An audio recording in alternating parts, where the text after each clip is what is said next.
হরে কৃষ্ণ। তো প্রতিদিনকার মতো আজকের শ্রীমদ্ ভাগবত গীতার ক্লাসে আপনাদেরকে কৃষ্ণ প্রীতি শুভেচ্ছা জানিয়ে শুরু করছি। আজ থেকে শ্রীমদ্ ভগবান কথা মাধ্যমে উপদেশ করতে শুরু করেছেন, তাই অত্যন্ত মনোযোগ সহকারে আপনারা শ্রবণ করবেন, এই অনুরোধ প্রথম থেকে আপনাদের কাছে থাকছে। তো আসুন প্রথমে আমরা মঙ্গলাচরণ করি। ওম অজ্ঞানতিমিরান্ধস্ব জ্ঞানাঞ্জনশলাকয়া চক্ষুরুন্মিলিतं येन তস্मै শ্রীগুরবে নমঃ। শ্রীচৈতন্যমনঃভীষ্টাং স্থাপিतं येन भूतले स्वयं रूप कदा मह्यं ददाति सपदान्तिकं। नमोऽयं विष्णुपादाय कृष्णप्रेष्ठाय भूतले श्रीमते भक्तिवेदान्त स्वामिनिति नामिने। नमस्ते सरस्वती देवी गौरवाणी प्रचारिणे निर्विशेषशून्यवादी पाश्चात्यदेशतारिणे। वाञ्छाकल्पतरुभ्यश्च कृपा सिन्धुभ्य च पतितानां पावनेभ्यो वैष्णवेभ्यो नमो नमः। हे कृष्ण करुणा सिन्धु दीनबन्धु जगत्पते गोपेश गोपिकाकान्त राधाकान्त नमोऽस्तुते। तप्त काञ्चन गौराङ्गी राधे वृन्दावनेश्वरी वृषभानुसुते देवी प्रणमामि हरिप्रिये। जय श्री कृष्ण चैतन्य प्रभु नित्यानंद श्री अद्वैत गदाधर श्रीवासादि गौर भक्तवृंद। हरे कृष्ण कृष्ण कृष्ण हरे हरे, हरे राम राम राम हरे हरे। ओम नमो भगवते वासुदेवाय।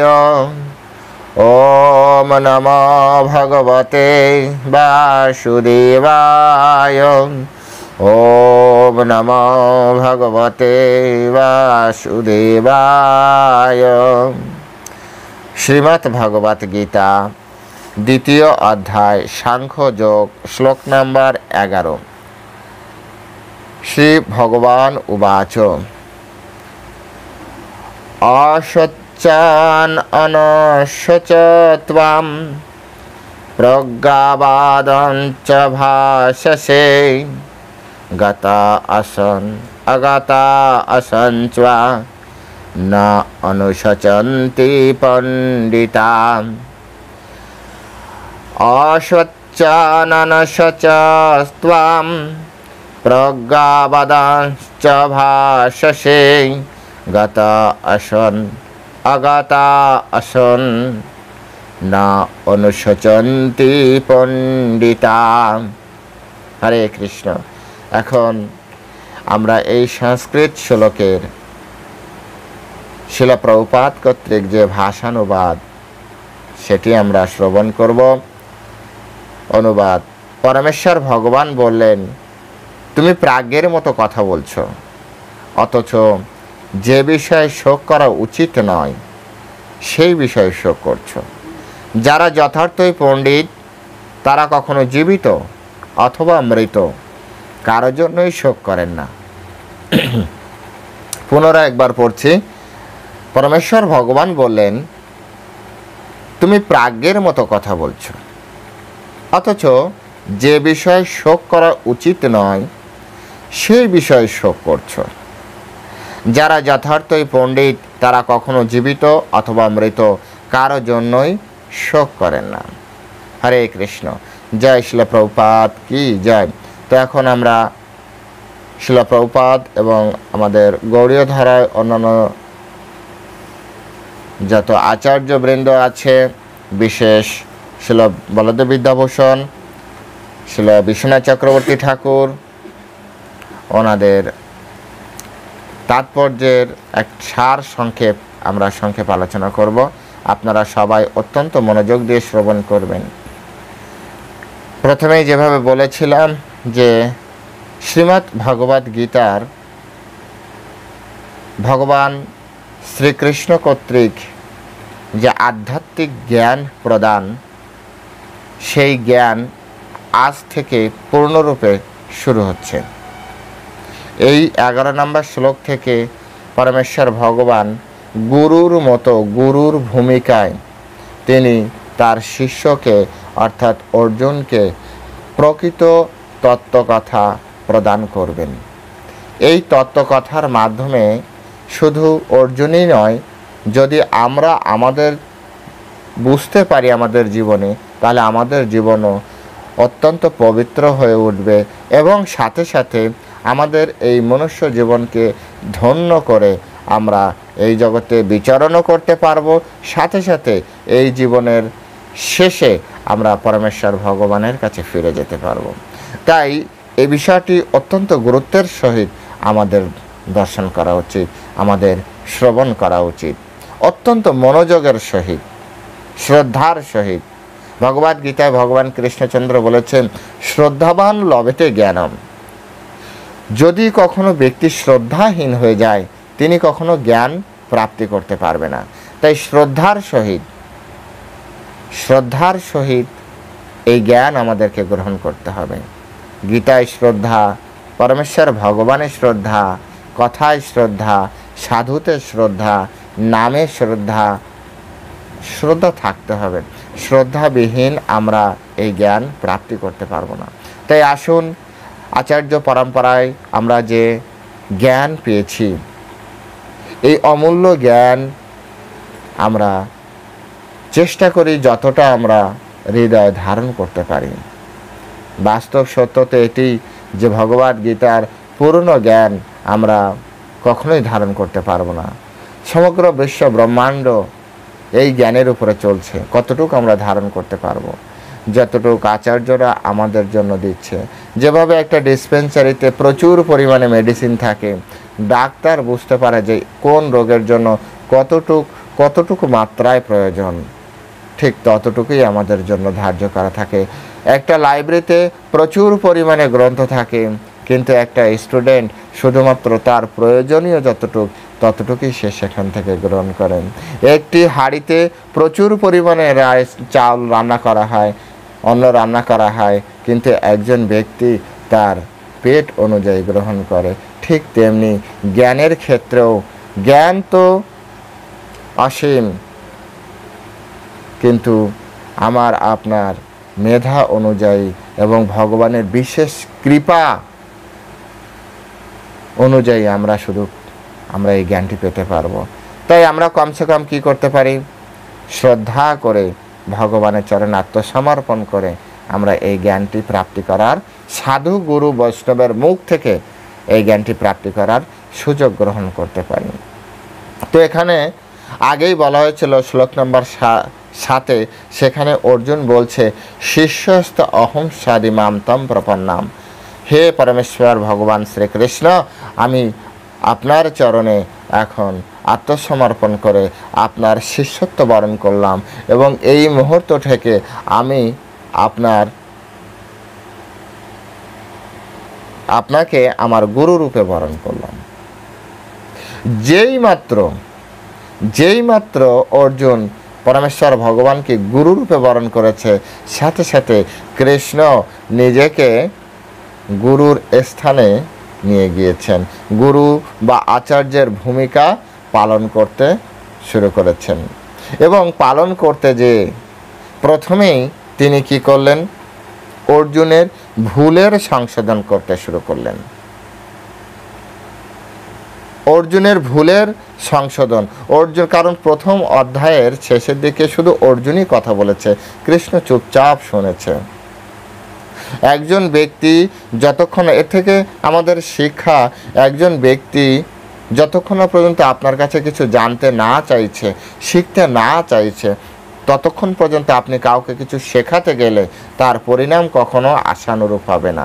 এখানে কৃষ্ণ যেহেতু তার রথের সারথি হয়েছে, তাই অর্জুন অসংখ্য কথা বলে গিয়েছে, কৃষ্ণ শুধু হুম হুম হুম এরকম করে শুনে গিয়েছে।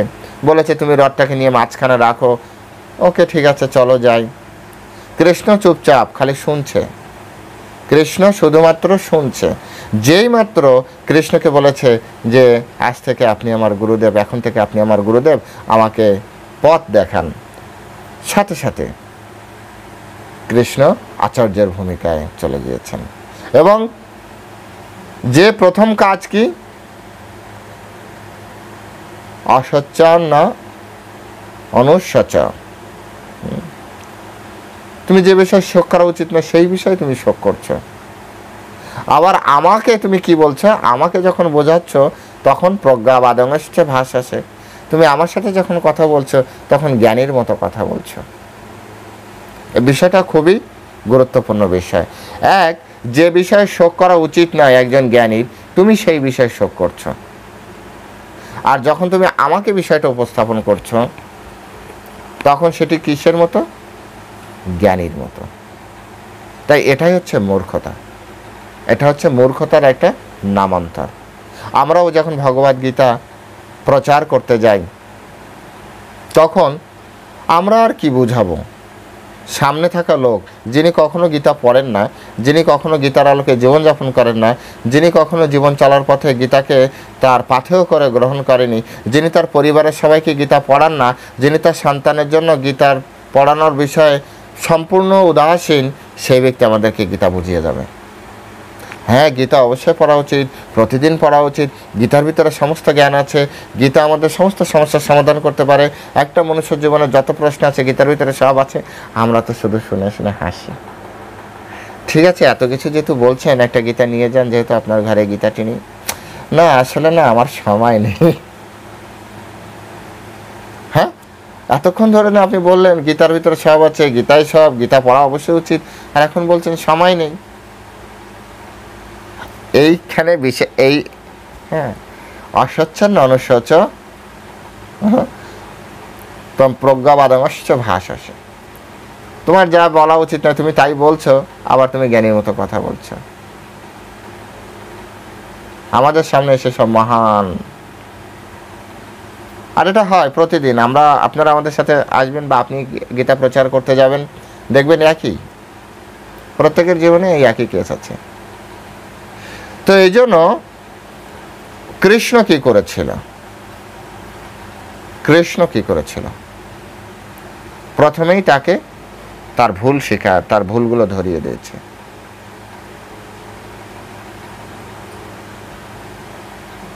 গতা আসন আগতা আসন না অনুশোচন্তি পণ্ডিতা, যে কোনো পণ্ডিত ব্যক্তি এরকম তো কখনো যে বিশেষ মানে জীবিত অথবা মৃতেন্দ্র কখনো শোক করেন না, তুমি কেন শোক করছো, তার মানে তুমি একটা মূর্খ ব্যক্তি। শিলা প্রভুপাদও সেম ধারায় আমেরিকায় যে প্রচার করেছেন, এবং শিলা প্রভুপাদের পার্সোনাল ভিডিও যদি আপনারা দেখেন, রেকর্ডেড যে ভিডিওগুলি আছে সেই ভিডিওগুলো যদি আপনারা দেখেন, দেখবেন শিলা প্রভুপাদ এইভাবে কথা বলেছে। শিলা প্রভুপাদের সামনে কখনো কোনো প্রফেসর গেলে, কখনো কোনো শিক্ষিত ব্যক্তি যে যদি গীতার অ্যাগেনস্টে কোনো কথা বলে, শিলা প্রভুপাদ প্রথম শব্দ, you are a foolish, you have no idea about it, you are nonsense, এইরকম ধরনের শব্দ ব্যবহার করতেন শিলা প্রভুপাদ।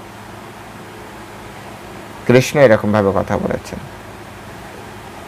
গাতা আসন আগতা আসন না অনুশোচন্তি পণ্ডিতা, পণ্ডিতরা কখনো এভাবে ভাবে না, তুমি কেন এভাবে কথা বলছো, আবার আমাকে তুমি প্রাজ্ঞের মতো কথা বলছো, জ্ঞানীর মতো কথা বলছো যে আমি অনেক জ্ঞানী, অনেক কিছু জানি। এখান থেকে হচ্ছে গুরুত্বপূর্ণ বিষয়গুলো।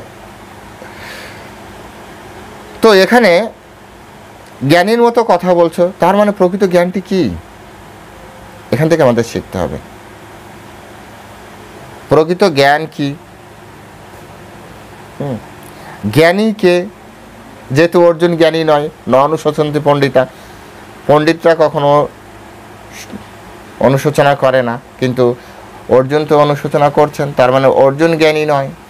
তাহলে জ্ঞানী কে আর জ্ঞান কি? প্রকৃত জ্ঞান হচ্ছে জড় দেহ আর চেতন আত্মার ভিতরে পার্থক্য নিরূপণ। গতা আসন অগতা আসন, জীবিত অথবা মৃত ব্যক্তির মধ্যে পার্থক্য। এই মনুষ্য জীবনে আমরা অনেকও পড়াশোনা করি, অনেক সাবজেক্টের উপরে আমরা পিএইচডি করি, কিন্তু সবথেকে গুরুত্বপূর্ণ জ্ঞান হচ্ছে জড় বস্তু আর চেতন বস্তুর ভিতরে পার্থক্য নিরূপণ করা। যে জ্ঞান আমাদের স্কুল কলেজে প্রদান করা হয় না।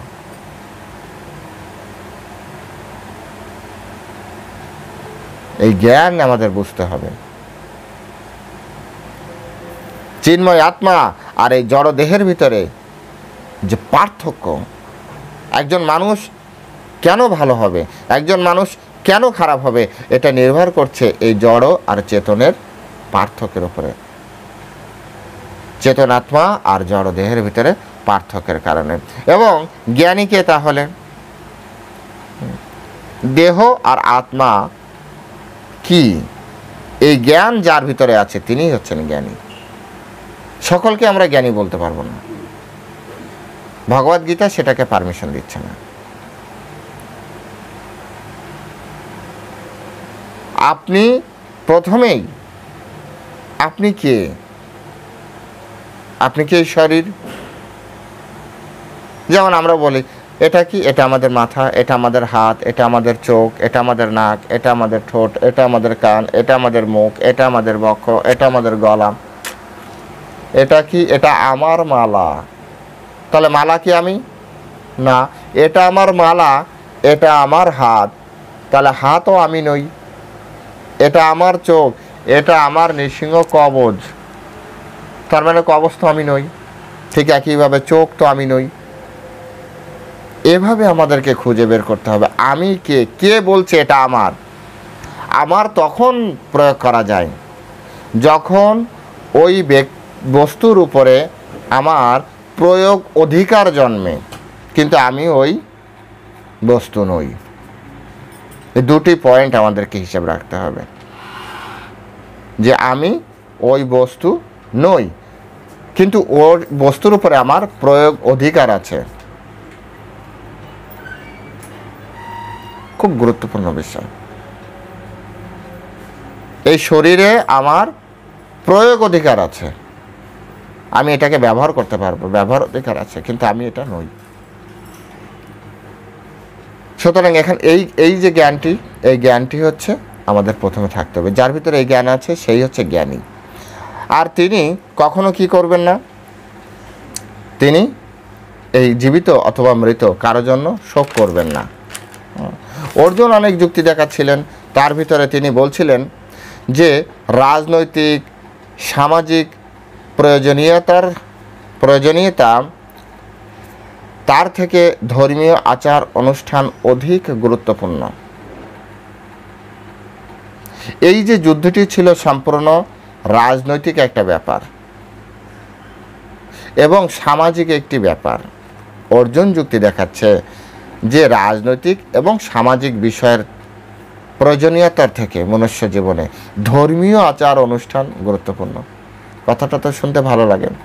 কৃষ্ণের অভিপ্রায় হচ্ছে যে তিনি জানতেন না যে জড়দেহ, চেতনাত্মা আর ভগবত তত্ত্ব সম্বন্ধীয় জ্ঞান ধর্মীয় আচার অনুষ্ঠানের থেকেও গুরুত্বপূর্ণ। এই যে ধর্মীয় আচার অনুষ্ঠান, যেমন পূজা অর্চনা করা, শঙ্করধ্বনি দেওয়া, উলুধ্বনি দেওয়া, এই যে তিলক পরা, এগুলো ধর্মীয় আচার অনুষ্ঠান। তো এখানে একটি গুরুত্বপূর্ণ তথ্য বেরিয়েছে আচার্যদের মাধ্যমে, যে এই যে ধর্মীয় আচার অনুষ্ঠান করা, এর থেকে অধিক গুরুত্বপূর্ণ হচ্ছে জড়দেহ, চিন্ময় আত্মা আর ভগবত তত্ত্ব সম্পর্কীয় জ্ঞান অধিক গুরুত্বপূর্ণ। এবং আমরা যখন এইসব বিষয়ে ক্লাসে বসি, তখন মহারাজরা সবসময় বলেন ফিলোসফিটা আগে বুঝতে হবে। ইসকন যে এই যে বিশাল প্রচার হচ্ছে, এই বিশাল প্রচারের পিছনে কিন্তু সবথেকে ইম্পর্ট্যান্ট ফ্যাক্টর হচ্ছে ফিলোসফিটা সকলকে বোঝানো হচ্ছে। ফিলোসফি বুঝলে সে যেখানে যাবে সেখানেই সে ধর্মীয় জীবনযাপন করবে। আমরা দেখবেন বিশেষ করে ইসকনে আসলে কাউকে দীক্ষার জন্য অনুপ্রাণিত করা হয় না, গ্রন্থ নেওয়ার জন্য, গ্রন্থের বিষয়ে বোঝানোর জন্য আমরা অনুপ্রাণিত করি। শাস্ত্র বিষয়ে তার সাথে আলোচনা করার চেষ্টা করি, কথা বলার চেষ্টা করি। অ্যাকচুয়াল ফিলোসফিটা মানুষকে বোঝাতে হবে। যদি ফিলোসফি বুঝে ও বাড়িতে যেই ধর্মকর্ম করবে। যখনই আমাদের বিশেষ করে আমি গ্রন্থে প্রচার ডিপার্টমেন্টে রয়েছি, তো সবসময় আমি আমার সর্বোচ্চ চেষ্টা করি যে শাস্ত্রকে রিপ্রেজেন্ট করতে। এমন অনেক সময় হয়েছে অনেক ব্যক্তি তখনই হয়তো গীতাটা নেয়নি, কিন্তু 3 মাস 4 মাস পরে আমাকে খুঁজে এসে সেখান থেকে গীতাটা নিচ্ছে। আমার তো মনেই নেই, পরে এসে বলছে না প্রভু আপনার সাথে কথা হয়েছিল, আপনি বুঝিয়েছিলেন, পরে আমি বাড়ি যেয়ে চিন্তা করলাম গীতাটা নেব, তো তখন মনে পড়েছে আপনার কাছ থেকেই নেব। আমাদের আচার্যরা এটা বলেন, ফিলোসফিটা মানুষকে বোঝাতে হবে। ধর্মীয় আচার, এখানে বসো, জপ করো, তিলক পড়ো, বাড়িতে তো আর করবে না। কিন্তু যদি বোঝানো যায় জপের মাহাত্ম্য কী, তিলকের মাহাত্ম্য কী, কণ্ঠিমালার মাহাত্ম্য কী, নৃসিংহ কবচের মাহাত্ম্য কী, বৈষ্ণব সদাচারী যে ড্রেস, সেই ড্রেসের মাহাত্ম্য কী, শিখার মাহাত্ম্য কী, মাথা মুন্ডনের মাহাত্ম্য কী, তাহলে ওই ব্যক্তি সুন্দরভাবে জীবনযাপন করবে। এই জন্য প্রথম হচ্ছে কি, এখানে আচার্যরা বলছে ধর্মীয় আচার অনুষ্ঠানের থেকে, যেটা অর্জুনের যুক্তি ছিল যে ধর্মীয় আচার অনুষ্ঠানের থেকেও অধিক গুরুত্বপূর্ণ হচ্ছে জড়দেহ, চিন্ময় আত্মা আর ভগবত তত্ত্ব সম্পর্কীয় জ্ঞান।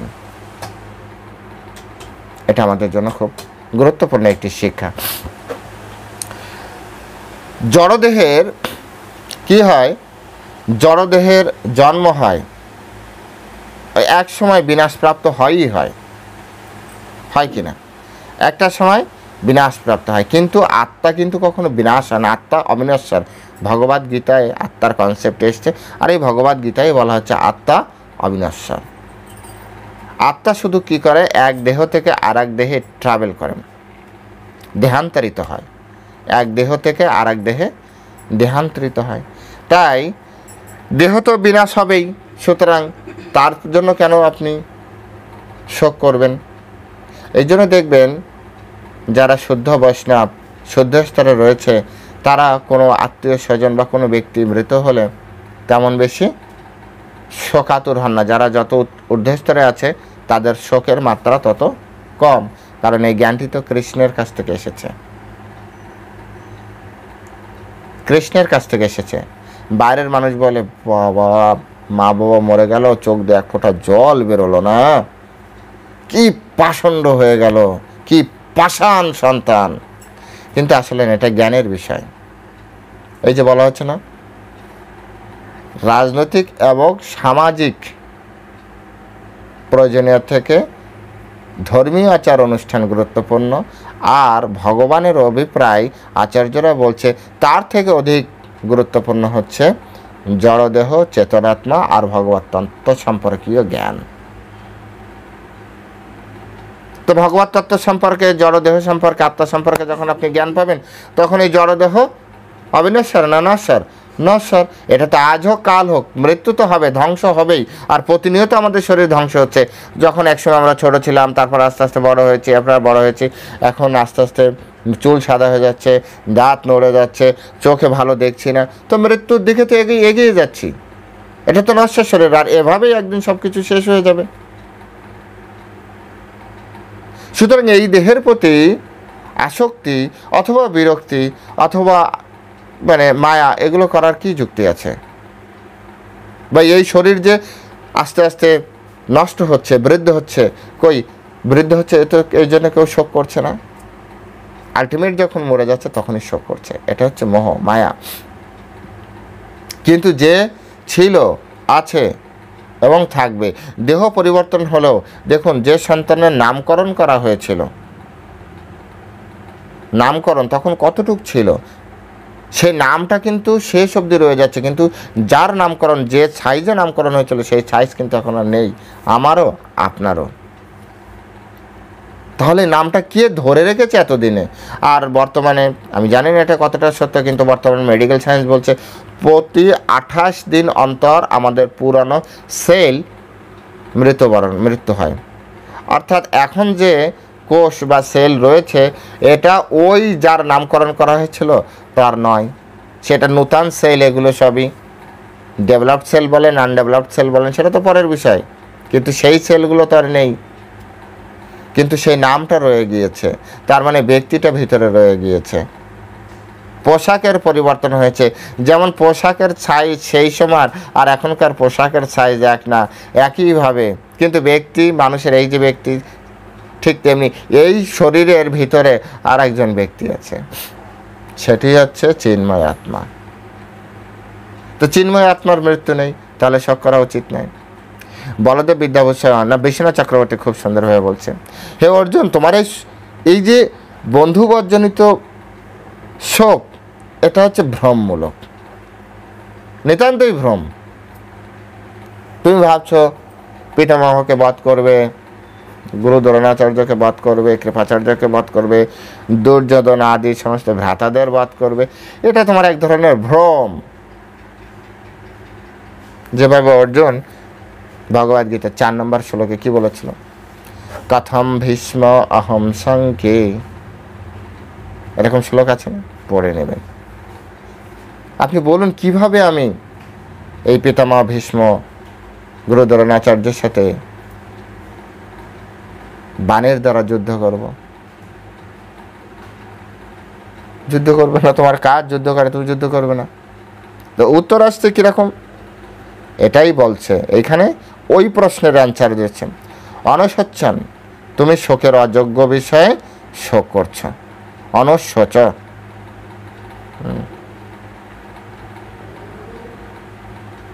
শোকের অযোগ্য বিষয়ে তুমি শোক করছো, অর্থাৎ তোমার চিন্তাধারা সম্পূর্ণ দেহকেন্দ্রিক, কিন্তু এই ব্যক্তিটি তো দেহ নয়, অর্থাৎ মূল জ্ঞান অর্জুনের নেই।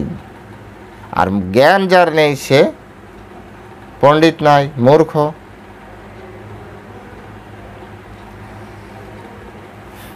আর তোমাকে বোঝাতে গেলে তোমাকে কি করবে, তুমি আমাকে আবার জ্ঞানীর মতো বোঝাবে। তাই এইখানে আগে থেকে সতর্ক করে দিচ্ছে যে অসচ্ছন্ন অনুশোচ প্রজ্ঞা বা আদমস্য ভাস আছে। যদি আমি তোমাকে আবার বোঝাতে চাই, তুমি তো আমাকে পণ্ডিতের মতো বুঝিয়ে দিবে। এখান থেকে একটা শিক্ষা, গুরুদেব যখন কথা বলো, গুরুদেবের সামনে আপনি যখন কাউকে গুরুরূপে বরণ করবেন, তার সামনে আপনার হাত জোড় করে যেতে হবে। সেখানে জ্ঞানীর মতো গেলে আপনি কিছুই পাবেন না। সেখানে আপনি অনেক পণ্ডিত ব্যক্তির মতো গেলে আপনি কিছুই পাবেন না। সেখানে যে গুরুদেবের যুক্তি খণ্ডন করলে আপনি কিছুই পাবেন না। যথোপযুক্ত প্রশ্নের মাধ্যমে গুরুদেবের কাছ থেকে সমস্ত জ্ঞান গ্রহণ করা যায়, কিন্তু গুরুদেবের যুক্তি খণ্ডন করার মাধ্যমে, পাণ্ডিত্য প্রদর্শনের মাধ্যমে গুরুদেবের কাছ থেকে কোনো জ্ঞান পাওয়া যাবে না, কোনো গুরুতত্ত্বের কাছ থেকে পাওয়া যাবে না। তাই কৃষ্ণ এখান থেকে আগেই শিক্ষা দিয়ে নিলেন, একবারও জ্ঞানীর মতো আমার যুক্তি খণ্ডন, এরপরে আমি তোমাকে বোঝাবো, কিন্তু তুমি জ্ঞানীর মতো আমাকে, আমার এই যুক্তি তুমি খণ্ডন করবে না। প্রজ্ঞাবাদমস্য ভাস আছে, প্রজ্ঞা মানে হচ্ছে জ্ঞানী, জ্ঞানীর মতো তুমি আমার যুক্তি খণ্ডন করবে না। তুমি জানতে চাইবে, ভগবদ্গীতা আছে যে একজন শিষ্য কিভাবে জ্ঞান গ্রহণ করবে। তদ্বিদ্ধি প্রণিপাতেন পরিপ্রশ্নন সেবায়া উপদেক্ষান্তিত জ্ঞানম জ্ঞানিনে তত্ত্বদর্শিনা। তদ্বিদ্ধি প্রণিপাতেন, প্রণিপাত, পরিপ্রশ্নেন সেবায়া, সেবার দ্বারা আগে গুরুদেবকে সন্তুষ্ট করো, তারপরে সুযোগ বুঝে পরিপ্রশ্নেন, প্রশ্ন করো, তবে গুরুদেব সন্তুষ্ট হয়ে। জ্ঞানী না, জ্ঞানী ব্যক্তি তত্ত্বদর্শী না। তিনি চাইলে তোমাকে তত্ত্বদর্শন করাতে পারেন, তিনিও দেখবেন যে তুমি কতটা নিতে পারো। তাই গুরুদেবের সামনে সবসময় প্রণিপাতে নাও। এই জন্য আগেই জ্ঞান শুরু করার আগেই কৃষ্ণ তাকে কি বললেন, জ্ঞানীর মতো কথা বলবেন আমার সাথে, জ্ঞানীর মতো আমার যুক্তি খণ্ডন করবে না, কারণ তুমি আসলে কিছুই জানো না, তোমার ভিতরে কোনো জ্ঞান নেই। যে বিষয়ে শোক করা উচিত না সেই বিষয়ে বাচ্চার মতো হু হু করে কাঁদছো, হাত পা কাঁপাচ্ছ, অজ্ঞানী মূর্খের মতো অবস্থান করে আবার আমাকে জ্ঞানীর মতো করে তুমি ইয়ে করবে, আমাকে বোঝাবে না। যা বলবো ঠিক ঠিকভাবে মেনে নিবে। বলদেব বিদ্যাভূষণ খুব সুন্দর হচ্ছে। হ্যাঁ, এই জিনিসটা বলদেব বিদ্যাভূষণ খুব সুন্দরভাবে পয়েন্ট আউট করেছে যে আমি তোমাকে বোঝাবো কি, তুমি তো আবার আমাকে বুঝিয়ে দিবে। তোমার গুরুদেবের কাছ থেকে শুনেছ, তোমার অমুকের কাছ থেকে শুনেছ, তাহলে তো আমার আর গুরু হওয়ার দরকার নেই। তো এগুলো হচ্ছে আমাদের এই শ্লোকের মূল মর্মার্থ। মূল মর্মার্থ কি?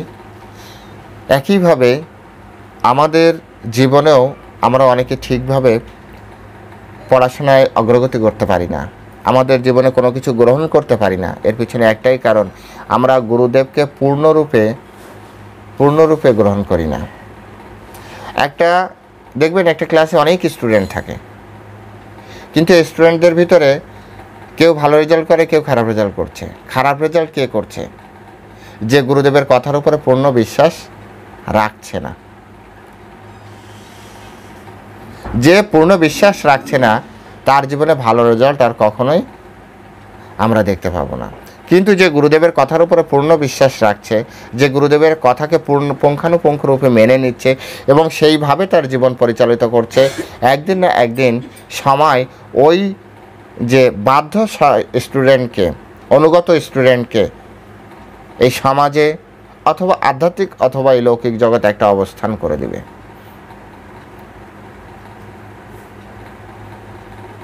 আমাদের গ্রাম্য প্রবাদ, গুরু মেলে ঘাটে ঘাটে শিষ্য মেলা দায়। শিষ্যের মতো শিষ্য না হলে গুরুর কাছ থেকে কোনো কিছুই গ্রহণ করা যায় না। তাই মনুষ্য জীবনে দুটি জিনিসই খুব গুরুত্বপূর্ণ। এক, নিজেকে শিষ্যের মতো শিষ্য তৈরি করা। দুই, প্রকৃত গুরুদেব খুঁজে বের করা। প্রকৃত গুরুদেব, সেটা আগেই বলা হচ্ছে, গুরু পরম্পরা ধারায় সৎ গুরুদেব। গুরুদেব গ্রহণ করার আগে গুরুদেবের পরম্পরা দেখতে হবে। আবারও সেই গ্রাম্য প্রবাদ বলতে হয়, নদীর জল ঘোলা ভালো, জাতের মেয়ে কালো ভালো।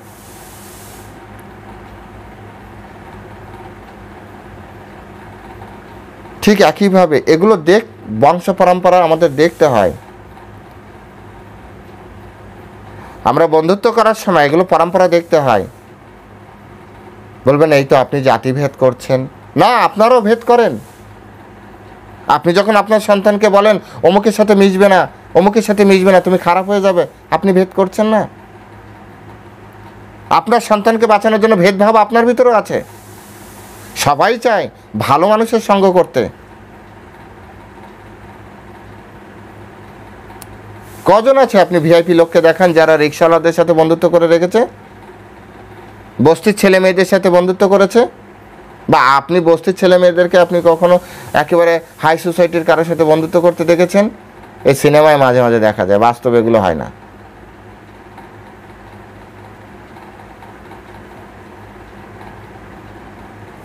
এগুলো বুঝতে হবে, ক্লাস মেনটেন করা শিখতে হবে। আপনি কিভাবে মিশছেন, কেমন করে মিশছেন, ভালোর জন্যই তো এই নিয়মগুলো, ভালোর জন্য করা হয়েছে। ঠিক একইভাবে আপনি গুরু গ্রহণের সময় তার আগে ভালো করে বুঝে নিন যে গুরুদেব পরম্পরা আছে কিনা। প্রত্যেকেরই উচিত পরম্পরা জেনে তারপরে গুরু গ্রহণ করা। তারপরে গুরু গ্রহণের আগে এখানেও নয়, তারপরে কি করতে হবে, গুরুদেব সৎ কিনা, অর্থাৎ তার কথা আর তার জীবনযাত্রা একরকম কিনা, তিনি কখনো অন্যের নিন্দা করেন কিনা দেখবেন আগে। এই জন্য 1 বছর মিনিমাম হরিভক্তি বিলাসে 1 বছরের শিষ্যকে সময় দেওয়া হয়েছে। 1 বছর তুমি তোমার গুরুদেবকে দেখো যে তিনি কখনো কারো নিন্দা করেন কিনা। তিনি ভজন বিজ্ঞম হবে। ভজন বিজ্ঞম অন্য নিন্দাদি শূন্য হৃদম, আপনি তাকে গুরু করবেন, তা নাহলে বিপদ। শুধু ভজনে বিজ্ঞ হলে হবে না, যে গুরু যিনি হবেন তার কাছে সবাই সমান হবে, তার কাছে আপন পর নেই। আপন পর থাকলে গুরুদেব হবে না, কারণ আপন পর থাকলে এই যে গুরুদেবের কাজ কি, শিক্ষাটা প্রদান করে না, তো শিক্ষাটা তো প্রকৃতভাবে দিতে পারবে না। গুরু কখনো ভেদভাব করেন না জ্ঞান প্রদানে, আর যার ভিতরে ভেদভাব আছে তিনি কখনো গুরু হতে পারেন না। এই জন্য গুরু গ্রহণ করার আগে 1 বছর সময় নিতে হয়, যে এই গুরু কখনো তার মুখ থেকে অন্যের প্রতি নিন্দা বাক্য, ভেদভাব এগুলো বেরিয়েছে কিনা। যদি বের হয় তাহলে প্রণাম করতে হবে, যেহেতু সাধু ব্যক্তি, প্রণাম শ্রদ্ধা করতে হবে, কিন্তু গুরু করা যাবে না। আবার একইভাবে শিষ্যের লক্ষণ করা আছে। শিষ্যের লক্ষণ হচ্ছে সবসময় অনুগত, গুরুদেবের অনুগত। নিজেকে শরণাগতি নিয়ে আসতে হবে। স্বেচ্ছায় শরণাগত হওয়া খুব কঠিন, কিন্তু যতটা ভাবছেন এতটা ইজি নয়।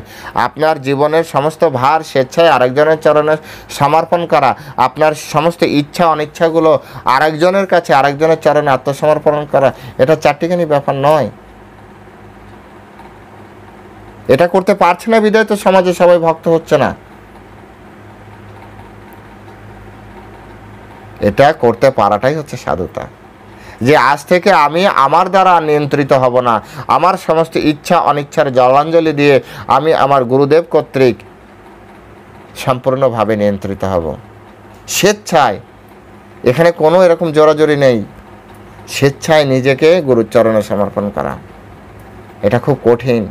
স্কুলে তো আপনার একটা নির্দিষ্ট টাইম বাইন্ডিংস আছে, ড্রেস বাইন্ডিং আছে, ইনস্ট্রাকশন আছে, রুলস রেগুলেশন আছে। এখানে স্বেচ্ছায় আপনি আপনাকে গুরুদেবের চরণে সমর্পণ করে দিয়েছেন, এটা অনেক বড় একটি বিষয়। যেভাবে অর্জুনকে কিন্তু কৃষ্ণ বলেনি তুমি আমার কাছে দীক্ষা নাও বা তুমি আমাকে গুরু রূপে বরণ করো, তাহলে আমি তোমাকে এই যে সিচুয়েশন থেকে আমি তোমাকে উদ্ধার করব।